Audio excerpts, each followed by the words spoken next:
And makapaoner so. Nag-snow pero wet. And si Tatang ay magwa-washroom muna siya. Dito tayo ngayon sa may Chigiring washroom. Coquihalla Lake, South Mound. Yan. Meron pa silang paano dito oh.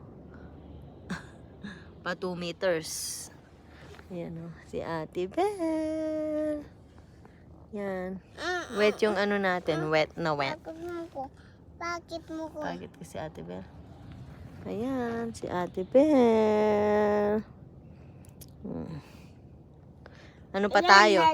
2 oras pa. Ayan na si Tatang. Ayan na si Tatang. Tapos na siya. Kumusta? Ano? Close? Close siya? Washroom talaga siya? Wah, Oo. sabi niya. O sige, mag-washroom ako. Tignan Sasama yung aking ike. Yung ike ko naman, patuki-tuki.